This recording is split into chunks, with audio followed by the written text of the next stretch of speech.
करवा चौथ आने वाला था। बाजार पूरी तरह से सजे हुए थे। काजल की जेठानी उमा को देखकर लग रहा था मानो आज ही पूरा बाजार खरीद लाने वाली हो। काजल, तुम ये सामान की थैली घर तक लेकर चलो, मैं तब तक मेहंदी लगवा लेती हूँ। तुम तो मुट्ठी छापती हो, तो तुम तो कल रात में ही लगाओगी। काजल सामान की थैली लेकर घर पहुँचती है। क्या हुआ काजल बहू, उमा बहू कहाँ रह गई? माँ जी, वो भाभी गली के बाहर मेहंदी वाले बैठे हैं, उनसे मेहंदी लगवा कर आ रही है। तूने मेहंदी क्यों नहीं लगवाई? तू ऐसे क्यों आ गई? माँ जी, करवा चौथ तो परसों है, मैं तो कल खुद से ही लगा लूंगी। ये देखो, मैं आपके लिए कितनी सुंदर साड़ी लाई हूँ, ये मैं आपको परसों पूजा के बाद दूंगी। काजल बहू, इधर आ, मेरी तरफ देख। मुझे पता है तेरी आंखों में आंसू मुझे साफ दिखाई दे रहे हैं। काजल कब तक ऐसे अपना मन मारती रहेगी? तभी उमा आ जाती है। माँ जी, ये देखो कितनी सुंदर मेहंदी लगवाई है मैंने। पूरे 700 रुपए दोनों हाथों पर कलाई के ऊपर तक लगवाने के मांग रहा था, मैंने तो 500 ही पकड़ाए। उमा, तुमने काजल को मेहंदी क्यों नहीं लगवानी थी? माँ जी, काजल तो मुट्ठी छाप लेती है। अभी तीजों का त्योहार गया था, फिर रक्षाबंधन में भी काजल ने मुट्ठी तो छापी थी। और वैसे भी काजल का तो रंग इतना काला है, हाथों में मेहंदी लगी हुई होगी तो भी काले रंग से मिलकर छुप जाएगी। हाँ उमा, तुम बहुत बोलने लगी हो। क्या हुआ अगर काजल बहू का रंग काला है तो? उसके मन को देखो, वो तुम्हारी कितनी इज्जत करती है। तो मैं कौन सा इसका अनादर कर रही हूँ? अब काली को गोरी बोलने से काजल का रंग गोरा नहीं हो जाएगा, ये बात तो आप भी जानती हो माँ जी। पिछले 3 साल से देवर जी का स्वभाव देख रही हो, कितना चिड़चिड़ा हो गया है। उनकी पसंद की लड़की से जिससे वो प्यार करते थे आपने शादी नहीं होनी थी। आप ही काजल को पसंद करके लाई थी। आपकी सहेली ने मरते हुए आपसे वचन ले लिया और आप इसे अपने घर की बहू बनाकर ले आई। हंसते खेलते देवर जी का चेहरा मुरझाया रहता है। माँ, शाम की चाय मेरे कमरे में ही भिजवा देना, मैं ऑफिस का जरूरी काम कर रहा हूँ। काजल जा, सौरभ को पहले चाय दिया। ये करवा चौथ का सामान बाद में अलमारी में रख लेना। काजल अभी सौरभ को चाय देने जा ही रही थी कि उसके पापा और बहन करवा चौथ का सामान देने के लिए आ जाते हैं। नमस्ते बहन जी, मैंने सोचा कल बच्चे तैयारियों में व्यस्त हो जाएंगे तो आज ही करवा चौथ दे आते हैं। दीदी, जीजू कहाँ हैं? वो अपने कमरे में है। आंटी, मैं जीजू से मिलकर आऊँ? हाँ हाँ बिटिया, क्यों नहीं, तुम्हारे जीजू हैं, जाकर मिल लो। काजल की बहन पारुल सौरभ के कमरे में चली जाती है। सौरभ ऑफिस का काम कर रहा था। कैसे हो जीजू, आप तो कितने दिनों से घर ही नहीं आए। ये आपकी चाय लाई थी। काजल, जब तुम्हारी मेहमान नवाजी हो जाए तो मुझे बता देना, मैं अपना काम करने कमरे में आ जाऊंगा। अभी मैं छत पर जा रहा हूँ, 2 घड़ी कोई ढंग से काम भी नहीं करने देता। जैसी शक्ल है वैसी अक्ल है। सौरभ कमरे से बाहर निकलता है और गुस्से में छत पर चला जाता है। वो काजल के पिता को नमस्ते तक नहीं करता। लगता है दामाद जी व्यस्त हैं। अच्छा बहन जी, हम चलते हैं। चलो पारुल बिटिया। काजल के पिता और बहन चुपचाप वहाँ से चले जाते हैं। काजल की आंखों में आंसू आ जाते हैं और वो रोने लगती है।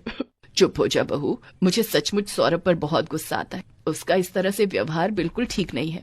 अरे, तुम्हारे पापा चले भी गए, मैंने तो उनके लिए इनसे कहकर समोसे मंगवाए थे। चलो कोई नहीं, हम समोसे खाकर चाय पी लेते हैं। काजल के दर्द को सिर्फ उसकी सास समझती थी, पर वो बेचारी भी क्या कहती। जब बच्चे बड़े हो जाते हैं तो उन्हें वक्त ही सिखाता है, फिर वो अपने माता पिता की भी नहीं सुनते। करवा चौथ का त्योहार आ जाता है। काजल की जेठानी साड़ियाँ देखने में व्यस्त थी।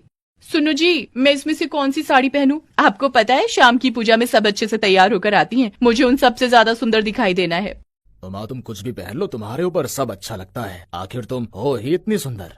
उधर काजल भी शाम की पूजा की तैयारी के लिए कपड़े निकाल रही थी। सुबह से 10 बार साड़ियाँ निकालकर अलमारी में वापस रख चुकी हो। अरे तुम्हारे काले रंग पर कुछ नहीं जचने वाला, तुम जो मर्जी पहन लो, सब तुम्हारे रंग में मिल जाएगा। मेरी किस्मत खराब थी जो तुम जैसी काले रंग रूप वाली लड़की से मेरी शादी हुई। पता नहीं बॉस को भी क्या हुआ था आज, आधे दिन की छुट्टी जरूर देनी थी, ना छुट्टी देते ना मैं तुम्हारी शक्ल देखता। उन्हें क्या पता मेरी बीवी औरों की पत्नियों की तरह सुंदर नहीं है। तभी सौरभ के फोन पर उसके बॉस का फोन आता है। Hi, good evening sir. Good evening Saurabh, अच्छा हो तुमने फोन उठा लिया। मैं तुम्हारे साथ के ऑफिस के और लोगों को फोन कर रहा था, पर किसी ने मेरा फोन ही नहीं उठाया। शायद उन्हें लगता है कि मैं काम के लिए उन्हें फोन कर रहा हूँ, पर कम से कम फोन तो उठाना चाहिए, किसी को कोई जरूरी काम होता है।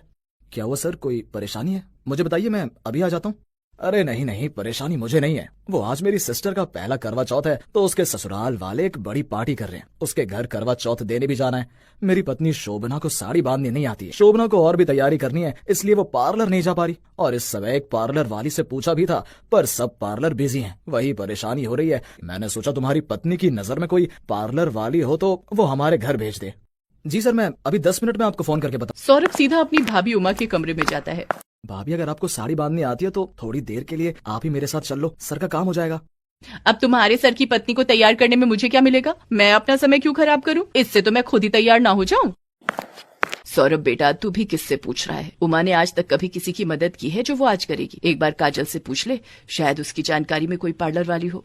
माँ, तुम कैसी बातें कर रही हो? काजल को कभी पार्लर की जरूरत पड़ी भी होगी, उसे कुछ समझ नहीं है। क्या हुआ माँ जी, कोई परेशानी है? काजल की सास उसे सारी बात बताती है। माँ जी, अगर ये माने तो मैं इनके साथ इनके बॉस के घर चली जाती हूँ। मैं उनकी वाइफ को तैयार करके आ जाऊंगी। अभी तो पूजा में बहुत समय है।